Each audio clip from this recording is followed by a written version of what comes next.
make a move and the bunny gets it. I said, put the bunny back in the box. Why couldn't you put the bunny back in the box?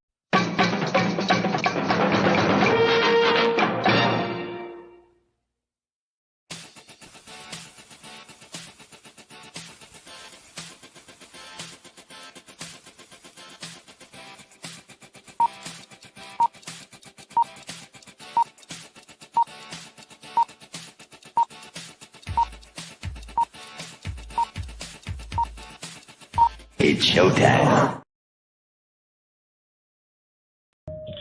Roar. Roar. Colonel Ironsides here. 200 years I stood in the gap, fighting those who would harm my country. It was my honor, my sacred duty, so help me God. 9 times they took my life. 9 times I stood back up and made them pay. The freedom fighter and I could handle anything, but someone betrayed me. I was ambushed, made mortal, rendered powerless, and retired. They passed an amendment that made me a civilian before I left the hospital. For 50 years I watched my country change. Lost its work while erasing me from history. The day I quit my job, I powered up and discovered they lied about that too. I'll remind them of freedom. I'll remind them of duty. I'll remind them of their oaths and who they serve. I'll remind them while I'm shoving it down their throats.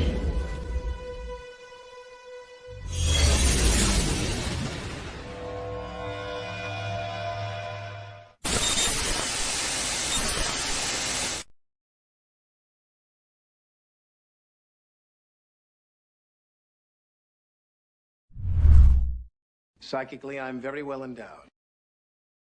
I wanna know what you're thinking. There are some things you can't hide. I wanna know what you're feeling.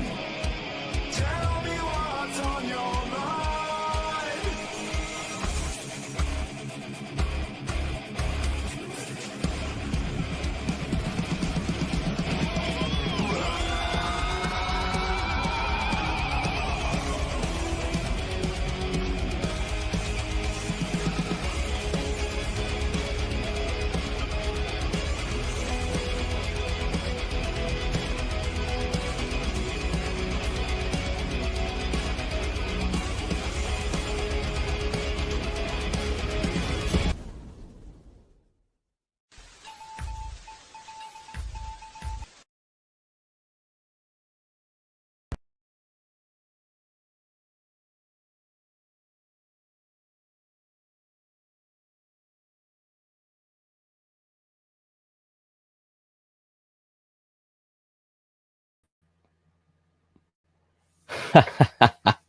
Forgot to add myself to the stream.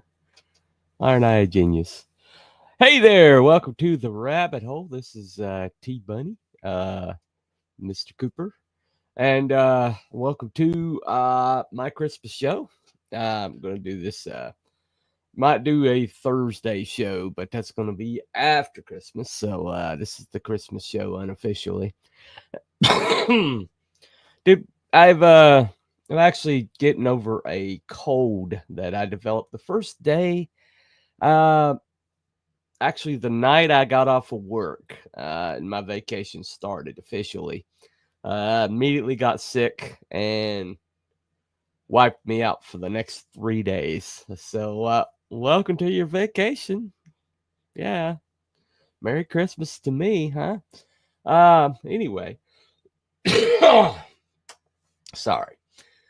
Let me take a swig right quick. Yeah, so. Anyway, if I sound like Tennessee Ernie Ford, that's what's going on. But this time of year, everybody gets kind of gets a little stressed out. The whole gift giving and stuff like that. And this year, actually, seems to be a little bit bouncier. Seems to be a little bit more positive. People seem to be experiencing an upturn in their belief in the future. Might have something to do with November 5th, 6 o'clock. November 6th in the morning, sometime around 2 a.m., Eastern Standard. But either way, it appears that things are going to start changing, and probably in ways that we haven't anticipated yet. What's been proposed and what's going to be possible with the swamp. I guess I gotta say swamp. That's in there. There's a senator from Tennessee. I saw him give an interview, and he said it's not a swamp. Swamps are cool places. I love swamps. He said this is more of a sewer, a tarn, as it were. And so tarnation anyway. But either way, it does look like some positive things are on the horizon. I'm being called a Pollyanna before, for being positive about certain things, certain eventualities. I've got some people in my acquaintance who think that I'm a total,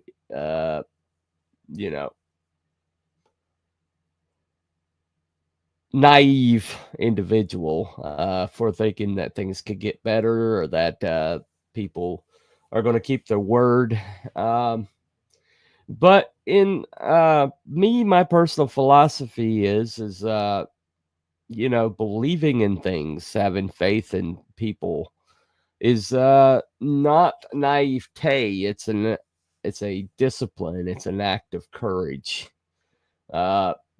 Basically walking, giving people a chance to disappoint you is a lot more courageous than just assuming that everybody's a POS that hasn't revealed it or started thinking yet. Which quite frankly, a lot of people around me are like, and that's pretty much their philosophy of life, and I can't live that way. And I find that people who have that belief system that, I like you, but you're just a person that hasn't disappointed me yet. People that have that philosophy, they give up on things easier. They see no way out. They see no future, and they tend to walk away from stuff. I've got a friend of mine who's relentlessly negative like that. You sit here with Eeyore. That's his nickname, Eeyore. Everybody that knows him calls him Eeyore, basically. The sad donkey from the Pooh books, the Winnie the Pooh books. And he's like, old Pooh, pretty much all the time.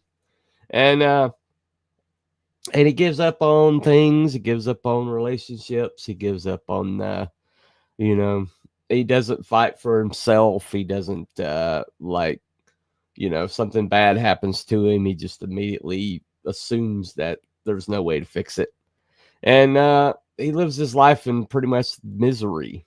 And I see people around me all the time that have that kind of like, they don't have a buoyancy to them. They once they sink, they they pretty much start drilling holes in the boat. Well, it's sinking. Might as well help it sink. Drill more holes. Just sink it, move on. Me, I'd rather bail. I'd rather try to find a way to patch the boat. I'd rather try to find a way to keep the plane in the air without jumping out, trying out a parachute. That's always been my philosophy. And, Christmas, one of the things that Christmas is for the pure of heart. It's for the innocent. It's for the optimistic. And I didn't really understand that until I had my little dog. And she loved Christmas as much as a little kid would. And we'd give her presents, and she'd tear into them, tear them up, and then she'd play with them, and just like having a little kid. And just loved having her around during Christmas time. And so this Christmas has really been tough since she's passed. But, you know, the thing about it is you know, you can only go forward. That's the way life moves forward. And, you know, you can't get stuck in, you know, the past. And, you know,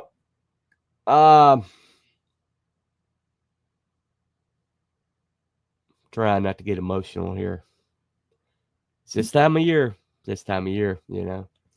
This time of year, you not only think about things that you have that you're grateful for, but you also think about things that you no longer do. There are people that are no longer here. And, you know, I have a really good friend of the show. He's been on our show a couple times, named Statistical Zero, who lost his wife. She went walking the dog, and she didn't make it back. And she got hit by a car. It wasn't a hit and run. The guy evidently stayed with her. And but he has a GoFundMe right now. But the GoFundMe is last I checked, it was closing in on $40,000 to help him pay bills and keep a roof over his head. So I'm grateful for that. But you know, it's a little difficult. You know, one of the hardest things about being a Christian, which I am, is the whole idea of why does bad things happen to good people? You know, where's God in that? You know, and I really one of the worst things anyone ever said to me when I was going through something like Stat's going through right now is that this is God's plan, and you can't question it. That's nowhere in the Bible. Yeah, that's nowhere in the Bible. And yet people, you know, they get sloppy when they're trying to give encouraging words to the grieving. They pretty much just like run their mouth and say things that they don't really have any idea about. You know, just like they've heard it before, and so they repeat it, and it's like, I'm sorry for your loss, you know. It's not really, you know. Then they move on through shake the hands of everybody, and they go look at the corpse for a minute, and they take off, and that's all they think about, you know. That's as far as I go with it. And, you know, it just gets tough this time of year when things like this happen. And they happen to everybody. The rain falls on the just and the unjust. And, you know, everybody gets wet. Sometime in their life, everybody gets wet. And so you have to, you know, how do you maintain positive outlook? How do you maintain any kind of, you know, buoyancy? You know, how do you float back up to the surface after you've taken a blow like that? And, well, because we're told that in this life we're going to have trouble. And, but I will be with you always. That's another promise. And I found it to be true. And you'll feel that presence there. You'll feel that steadying hand. And when everything goes wrong, everything goes bad, it's like you have something holding you up, keeping you going. And that's that's something that I didn't have for 22 years of my life. But you know, that's not outside of church, that's inside of church. I was in church the whole way. But I was trying to be I was trying to seem rather than to be. And that changed when I was 22. I had it out one night and surrendered reluctantly, begrudgingly surrendered. And I took it. He took me at my word. And ever since, I've had that inside, that inside pressure that's helped keep me afloat when everything is going as far wrong as it can possibly go. I don't lay the whole list on people, very often. It's not my way. But let's just say that when people have situations like Stats going through right now, I've been there. Two right now we're talking about Christmas, talking about this great time of year, this last hurrah of the year, before New Year's is kind of like an afterthought. New Year's is this weird hybrid of it's more about the new year than it is about the previous year. So Christmas is the last hurrah of 2024. And so we're coming up on it. People are getting together with family. They're thinking about, presents that fit the situations or the people. And I've got two nephews that they're not new to me. They've been in my brother and sister-in-law's custody for a few years. But this is it's the first year I bought anything for them, so I'm a little nervous that how it's gonna go. Usually I'm just like, here's some here's some money, get the kids something that they need. And that's not really as good as giving them a present and let them rip into it, But I opted for presents this year. I'm going to be Uncle Steven, and hopefully they'll love what I give them. We'll find out. We will find out. But this time of year is just, it's also time for Christmas movies. Everybody loves these Christmas movies. There's certain movies. Everybody seems to have their favorite movies this time of year. Some people want to argue that Die Hard isn't a Christmas movie, even though it's clearly set in Christmas. And, like I said, Christmas hasn't started until Hans falls off of Nakatomi Plaza, When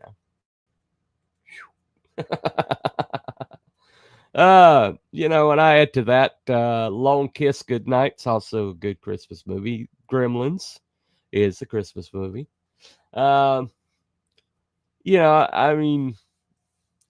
Elf, I don't consider a Christmas movie. I can't stand Elf. I'm sorry, I can't stand Elf. I just can't stand it. I know that bah humbug, but I just can't stand Elf. I can't stand it. Anytime I go into something and I see that movie on, I'm like, I'll be in this other room for a couple hours,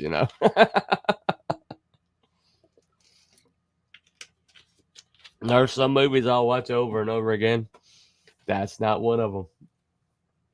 One movie that never gets old for me is A Christmas Story.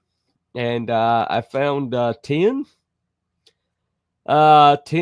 trivia facts about Christmas Story. And yeah. So these are 10 plus 2. So it's actually 12. And some of these I didn't know. So we'll talk about them when after you watch this. I'll be right back. Hey, kid! Hurry up, the store's closing. Come on, we've got a lot of people waiting here, so get going! What do you want for Christmas, little boy? Come on, kid. You'll shoot your eye out, kid. Merry Christmas. Ho, ho, ho. Of all the unforgettable moments in A Christmas Story, the leg lamp stands out as the film's most iconic symbol. Won by the old man as a major award, the lamp has become a beloved piece of pop culture. Its design, with its shapely leg and fishnet stocking, What did you do? Wait, it's a leg! wasn't dreamed up entirely from scratch. It was inspired by a knee-high soda advertisement. Damn Olds is froze up. Some men are Baptists, others Catholics. My father was an Oldsmobile man. Number 2. In the memorable backyard scene where Ralphie imagines himself taking down bandits, Peter Billingsley was chewing on something all too real, actual tobacco. While most actors use black licorice to mimic the cowboy aesthetic, the prop department opted for authenticity, giving the young actor something they probably shouldn't have. Billingsley later recalled feeling dizzy, breaking into a sweat, and experiencing a burning sensation on his lips. You know that scene where I'm shooting the guys out the window? The director said you should be like you're chewing a bag, like you're a cowboy. The prop guy brought a bag of Red Man out. And so I put in the thing and we started shooting, and I just remember I started getting real dizzy and sweating. I didn't know what was happening, I didn't know it was the tobacco. Number 3. In 2004, the unassuming Cleveland home was sold on eBay for $150,000. The new owner undertook an extensive restoration, returning the house to its on-screen glory. Across the street, they established a museum dedicated to the film's enduring legacy. Each holiday season, a 2-night stay at the house is auctioned, with proceeds supporting the A Christmas Story House Foundation, a non-profit organization committed to preserving this cultural landmark and revitalizing the surrounding neighborhood. Number 4. Many of us remember the awkward scene where Ralphie and Randy are waiting in line to see Santa. In front of them stands a strange little boy wearing flight goggles. He turns around with an awkward smile and says, "I like the Wizard of Oz." I like the Wizard of Oz. Yeah. It turns out that this peculiar child wasn't an actor. According to Peter Billingsley, the boy was a local kid discovered in a mall by director Bob Clark. The boy's natural quirkiness was so memorable that Clark decided he was perfect for the film. Number 5. The unforgettable furnace fight scene was entirely ad-libbed. Darren McGavin, who played the old man, confessed that improvising angry rants without resorting to profanity proved too challenging. Instead, he opted for a stream of animated gibberish, which became one of the character's signature quirks. The creative workaround wasn't just comedic genius, it was essential for preserving the film's family-friendly PG rating. Ah, blast it! Toot, blurt, rattle, crash, camel, flirt, you blocker, rattle, cease! Number 6. The flagpole scene is one of the most iconic moments, and while many have tried to replicate it, not everything is as it seems. Scott Schwartz, who played Flick, revealed that a suction tube, essentially a small vacuum cleaner, was used to keep his tongue securely stuck to the pole for the duration of the scene. Fortunately, despite the seemingly painful predicament, no harm was done in the making of the memorable shot. I triple dog dare ya! Number 7. The infamous soap scene, though painfully convincing, owes its authenticity to Peter Billingsley's remarkable acting.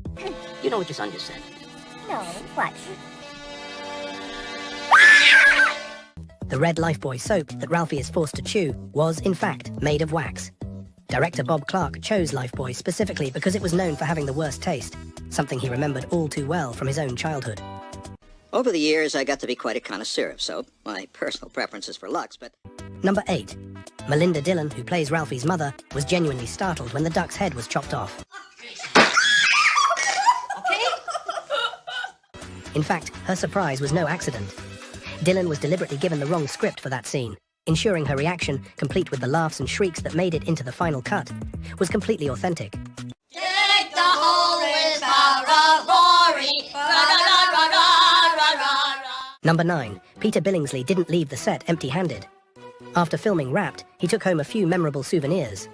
Among the keepsakes were Ralphie's iconic Red Ryder BB gun, the pink bunny suit, and, ironically, Ralphie's broken glasses. But as Billingsley pointed out, it was more like 2 items, since the glasses were actually his own and not a prop. Number 10. Gene Shepard's book, In God We Trust. All Others Pay Cash, which is what the film is based on, was a collection of semi-autobiographical short stories that he actually wrote for Playboy magazine in the 1960s. Shepard's voice brings the story to life as the film's narrator. Weeks ago, I had sent away from my little orphan Annie's secret society decoder pin. Oh, skunked again. And he even steps in front of the camera for a brief cameo in the department store scene, where Ralphie and Randy line up to see Santa. Kid, just where do you think you're going? The line ends here. It begins there. But behind the scenes, things weren't quite as smooth. Reports suggest Shepard's habit of questioning director Bob Clark's choices added a layer of tension to the production. Now for a bonus fact. If Ming Ming, the lead toymaker in 2003's Elf, strikes a familiar chord, there's a good reason. It's Ralphie, all grown up. Peter Billingsley stepped back into the holiday spotlight, this time starring alongside Will Ferrell in the modern Christmas classic. No, buddy, you're not a cotton-headed mini-muggins.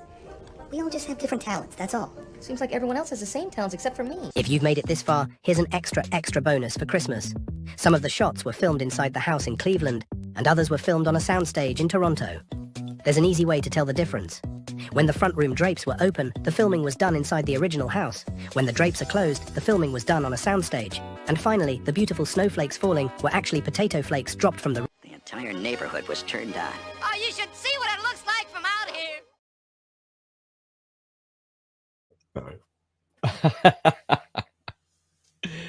Sorry, it sounded like chipmunks. I had to do that so I get YouTube it and flag me. If I'm still alive, let me check. Yeah, okay. All right, looks like I'm still alive. All right. These days, you never can be sure. I was going to show 2 commercials, but the one that I wanted to show from Apple, which is the AirPod commercial. It's a really good one. But unfortunately, Apple, they're so aggressively flagging that one that I changed the tempo of it, and I put a VCR over effect on it. And I didn't even use the original source file. I used somebody else playing it on their show and cut it off. So it wasn't even the original channel file, and it still flagged it. So I'm like, you are just determined that nobody's going to show this. I don't know how that guy showed it. That I saw it. Benny Johnson. I don't know how he got it showed it if it's that aggressive. But it is what it is. I guess he was a partner program or whatever. But yeah, it wouldn't let me even. It said you wouldn't even nobody would even be able to see it. I mean, it was as far. It was flagged to the max. I've never seen one flag so much that it says that if you play this, it's gone. Your stream is gone. Nobody's gonna be able to see it. Okay, and I was like, yeah. All right, fair enough. There is one from Amazon I'll play in just a little bit, but that's the only other commercial. I went through 3 or 4 compilations of commercials, and I mean, usually there's some real gems in there, like the one from a couple of years ago where the old man lifts the barbell, and lifts it. And you're like, what is he doing? What's he doing? And at the end of it, he lifts his granddaughter up to put the star on the top of the tree. And it's just like, oh, and the one with the Alzheimer's grandmother being driven around, the Chevrolet commercial. And those are just like, they'll get you right here, But I didn't find anything like that. Just a couple commercials that had that kind of sentimentality. There's a Volvo commercial that's pretty good, but that's not really a Christmas commercial. It doesn't have Christmas in it. But it's just like, have they lost their knack? There used to be at least 3 or 4 commercials every Christmas that you could just go ahead and that would get you right in the feels, every time, or it would, or it'd be so funny, you'd be laughing your butt off. And every one of them this year just seemed to be just aggressively pushing product to the exclusion of telling a story or showing a narrative, or I mean, there's some that were spectacular when it came to special effects, but they were just soulless. It's just like, what the hell happened to advertisers? It's like, you guys used to be, you used to have some people that were decent at their job. Now everything just seems like remember that commercial from a few years ago? Well, we're going to do a variation on that one. And I mean, it's just something as stupid as some animals bouncing on a trampoline a couple years back. That one had some joy to it. It had some like enjoyment to it, but I just didn't find anything like that this year. I was like looking through commercials, and it was just like, I'm like, what the heck, man? I mean, you don't have any storytellers anymore, you know? I mean, it's like, did the guys from last year forget how to do their job? There's this place in England, I can't remember, Jackie something or other, but they would do like a great commercial like every year. And this year, I didn't like anything I was watching. I mean, maybe there's an Audi commercial where they're like jumping the cars, but that's from a few years back. And I'm like, what in the world? What the world? You know?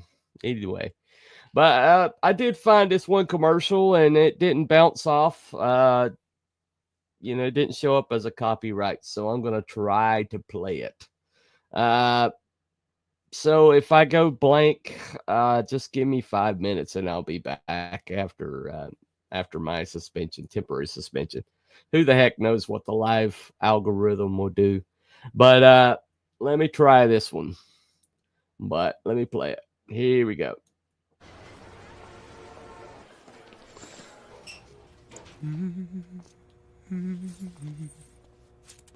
What the world needs now is love, sweet love. It's the only thing that there's just too little of. What the world needs now is love, sweet love.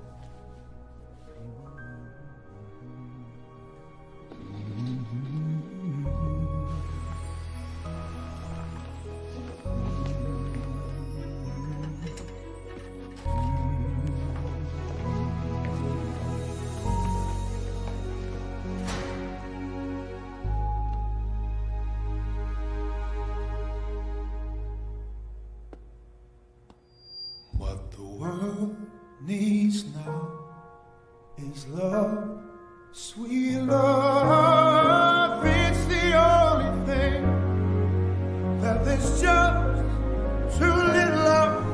What the world needs now is love, sweet love.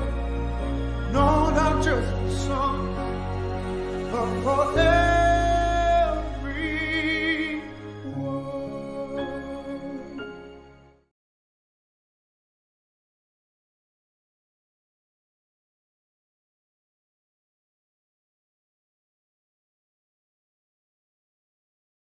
Let me go. All right. StreamYards wouldn't let me go there for a second. Anyway. Now, this isn't even original because they got the idea from America's Got Talent, the singing janitor that won this last season. Richard something other. I can't remember. Matt. I can't remember what's his name. Hey, Bill, what's up, dude?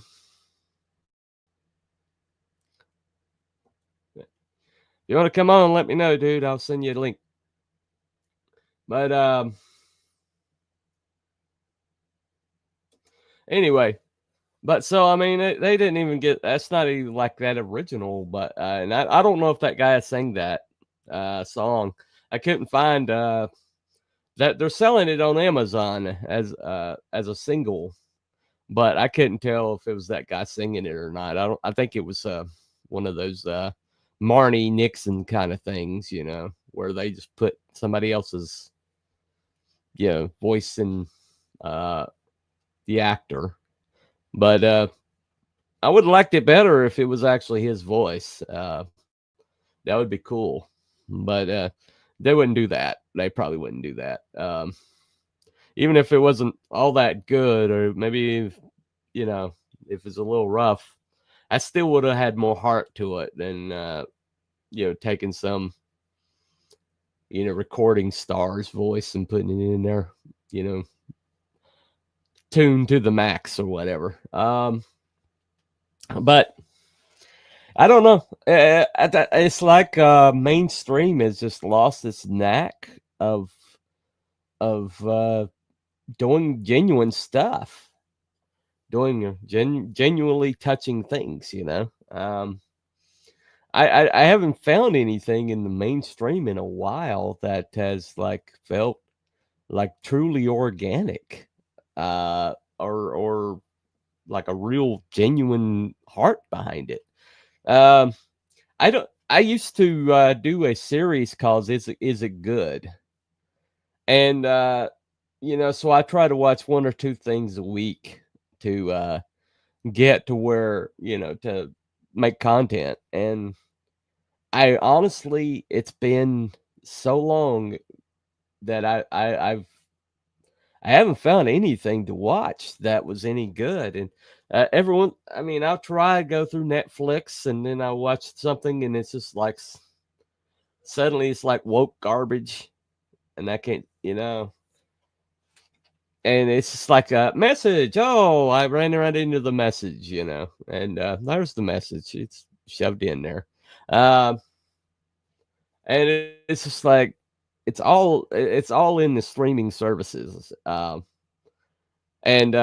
it's like everything that comes out, you know, on Netflix has got some kind of tank to it now. Anything that comes from like the main, you know, television has a tank to it. And they finally closed out some shows. I got to see the end of Blacklist, and that's the worst ending for a series like ever. I mean, ever. I mean, I watched that series. I mean, I've been watching that series for years, and it's like 12 seasons or something, or I don't know how many seasons it is, but they ended it that way. What? Yeah. And you see this all the time where, you know, early seasons will be really good, but as the writing rooms got infected by DEI and all the good people got like shoved out the door for arbitrary characteristics not matching up to quotas, do you see the quality of the writing just goes like, whew. And it's in like the commercials, like Christmas commercials this year is like really showing the lack of writing acumen or life experience in these writing rooms. And it's just like getting worse. And it's like you got, I don't know what the solution is, but, you know, because the same policies that created this problem are still in place in the places where these writing rooms are, you know. And it's not like a company, a corporation, like some of these corporations have been reversing their DEI policies. This is Hollywood. This is where it came from.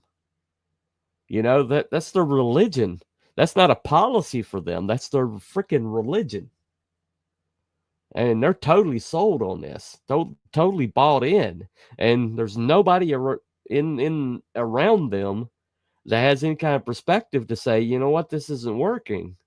No, their conversation they're having with one another is like, what's wrong with people? You know, what's wrong with the rest of the world? You know, we're still awesome. So why is everybody else having a problem with their output now? You know, and it's like, oh well, we've got all these wonderful people with these great arbitrary characteristics. You know, given their life experience, you know, and their lived experience, and their, you know, we've get equity, you know, we've given them these jobs that they're totally not suited for, but, you know, we should be supporting them because of how they were born or, you know, who they sleep with.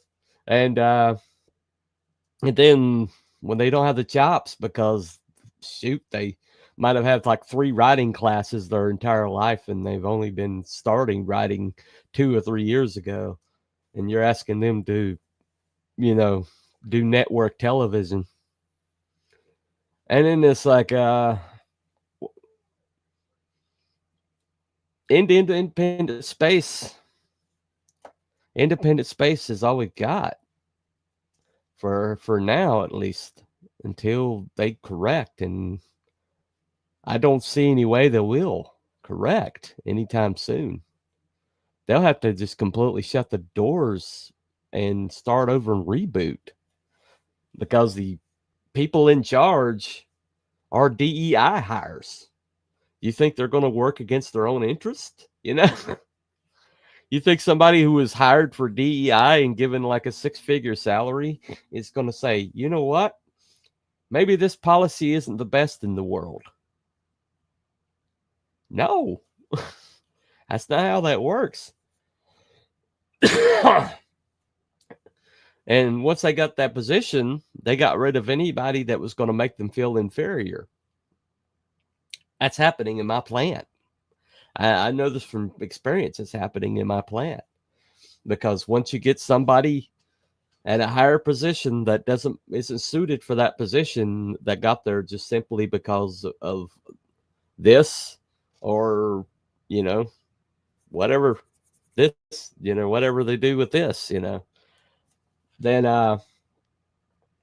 they're going to get rid of anybody that makes them look bad.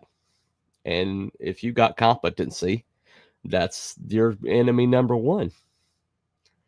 I've been booted. I got knocked down to the bottom rung twice this year. And the person behind it is someone of another skin color who's not in the job that she should be in. And they're afraid to tell her no because of policies that HR enacted. And then you look at HR and it's more of the same. So what do you do, right? The very people you could go to like advocate for you are the people who are behind it. Either way. So that's about as close as we got. That's one commercial I could show. And out of all the commercials I looked at today, that was the best one. Had a little bit of heart to it, it's had a little bit of kindness to it. But even that one, has a little bit too much artifice to be truly heartwarming. I don't know. I don't know what the answer is. That's that kind of floored me, because if you have an advertising agency, you've got like 2 big moments in time: Super Bowl, Christmas. That's your Christmas is also your Super Bowl. The Super Bowl and Christmas are your 2 big advertising moments in your whole entire year.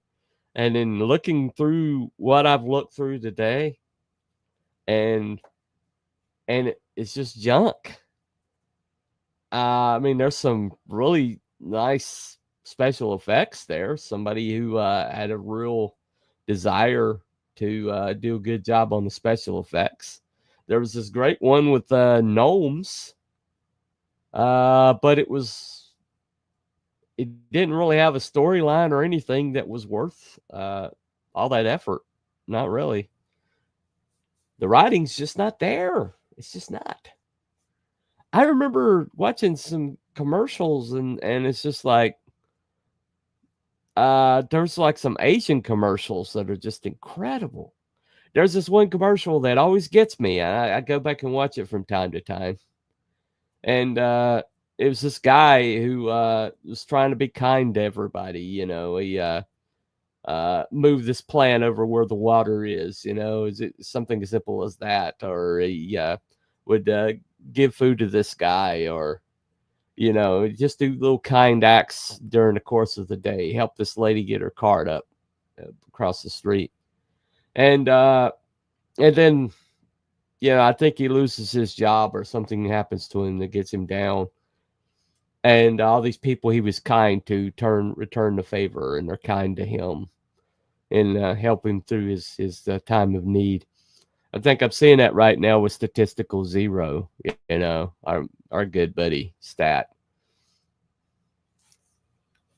And he's been kind to so many people that once he had expressed the need, they just want to let people know where he was going to be. He didn't really ask for anything, but because he's been so kind to people and been so positive and been so, positive and uplifting to people, they helped him, and it does return. It does return to you. It really does.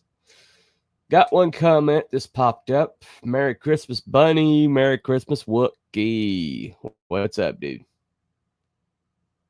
Good to see you, man. But this time of year is tough. It's like the best of times and the worst of times sometimes, it's a time for optimism. It's a time for kindness. It's a time for family. It's time for giving. And at the same time, it can be really tough because it's the time that you miss people and things the most, where it's like a mixture between gratitude and like a little bit of melodrama, and it's all mixed up in this one holiday. It's all mixed up, and it can be heavy this time of year. Just got finished watching Santa Claus Conquers the Martians. Yeah, you would be watching that. Seriously, you would be watching that. That and freaking Hardware Wars. Jeez, man. Find other things to watch. Anyway. But this would be a tough time of the year for people. It really is. I mean, you find out, a lot of people are walking around with damage that they don't talk about, they don't share. You don't know if the person that's grouchy to you in the checkout line, what they're dealing with. Hey, Cotton. Good to see you, dude. But, it's like Stat, who's did a face reveal on the live stream. Handsome man. I was like, damn, I got to deal with this right here. But, he's definitely ahead of me on that. Whoop. Look at it. Got another comment over here. Come on. StreamYards. All right. Santa defeated the Martians like he does every year. Funny how that works out. It's just like Ralphie shoots his eye out every single year. Well, he shoots his glasses.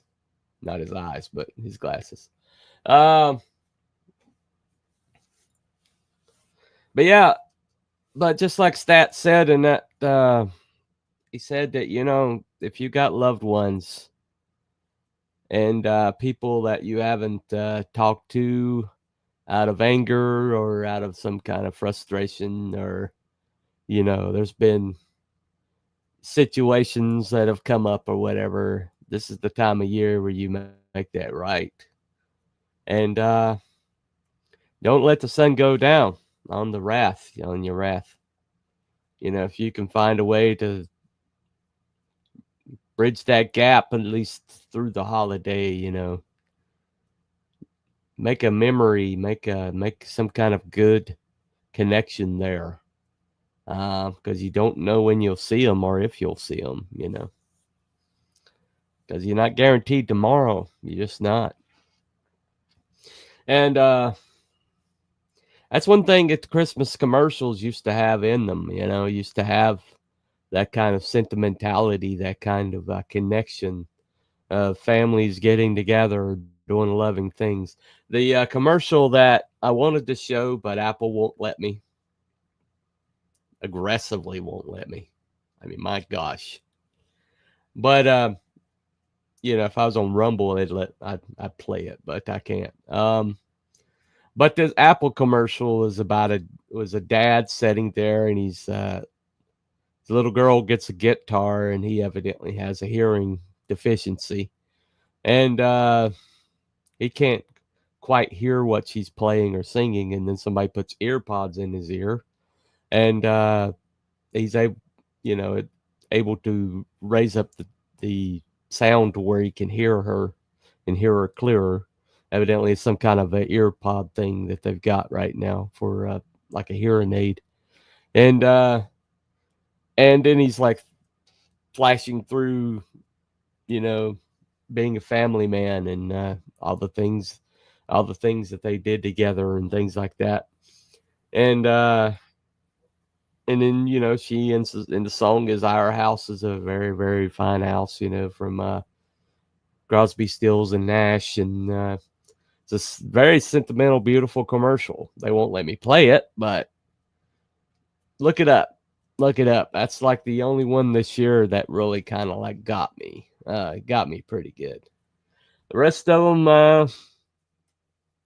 I don't know. I looked through like 4 compilations, and I saw a whole bunch of them, a whole bunch of different commercials, and it's not out there this year. I don't know why, but I don't know. As DEI goes away, maybe we'll start getting writing back in. You know, I'm not saying that people of color can't write, or people with other genders or other sexualities can't write, but the people they're putting in there can't. That's all I know.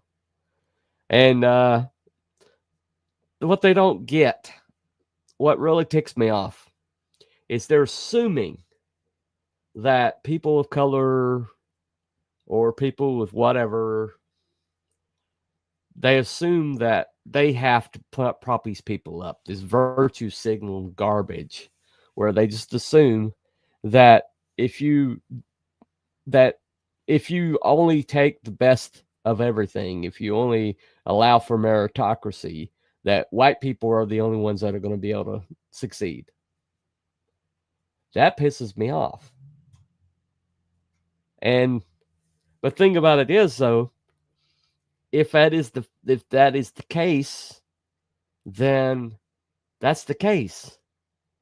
You know, just pick the best people for the job. But that's never been the case. That's never been the case. All along, all through our history, when you go with meritocracy, you always wind up with diversity.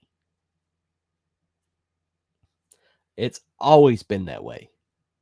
It's only the stupidity that's come in from the universities. These white Karens in the university came up with this bullshit called white fragility, and said, "Oh, we got to save the underprivileged or whatever, or the oppressed. You know, there's got to be an oppressed and there's got to be an oppressor because we're communist." And because of that, they've ruined everything and thrown meritocracy out. And now all you got is this subpar product that's coming out. I mean, Christmas commercials should be the best commercials of the damn year. And there's nothing out there that I could play this year. Last year, I had 3 bangers I could play. I had 3 bangers that were just absolutely amazing. And, you know, I was like sitting there after it was over with, like going, you know, no tears. I'm not crying. It's just dusty in here. that Chevy commercial with the Alzheimer's grandmother. Goodness gracious, man. And the granddad lifting the little girl up, after, practicing with a kettlebell for like, months and months and months. I mean, if I don't get you, I don't know what's wrong with you, right? But these are simple concepts, and yet this year I looked through the whole entire. I hate this has turned into a rant, but it's pretty much wound up being a rant because there's just no commercials out there right now, and this is the time it should be. This should be you should have your best foot forward right now, and I just didn't find any. That's sad. That's freaking sad. It makes me sad. It makes me annoyed that writing has dropped that much that, that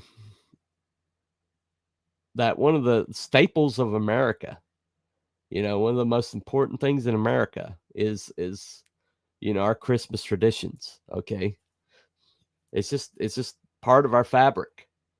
The Coca-Cola Santa Claus and all that, everybody around the world kind of follows a lot of the stuff that traditions that America kind of like came up with. They're like in all cultures all across the world, our American Christmas traditions. And, British would probably say, well, we started them and you took them, whatever. Yeah, you lost, go away. Anyway, not that they could probably do their own traditions this year, but, because they're a conquered nation. Their conquered nation status. But basically, this is the time of year where Americana should be absolutely at one of its sharpest points. And I didn't find anything to share with you guys. That really made me sad. It's really made me sad. But there's always next year. There's a new change on the horizon. There's a lot of things that are shifting in the wind. I'm seeing a lot of these bastions of the wokeness are falling. And we'll see where we are in about a year. So last year was one of my favorite shows I've ever done. It was a Breaking Bunny. Back when I was doing Breaking Bunnies, it's Christmas.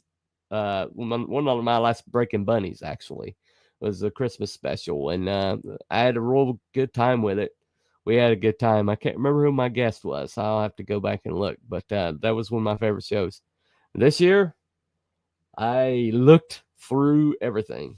And I was hoping that I'd have maybe a guest or two to come on, but I haven't had guests on my channel outside of the regular crew on Cryptids and Conspiracies for a while. So I don't know. Maybe that'll change in the new year. Thinking about some other 2 shows.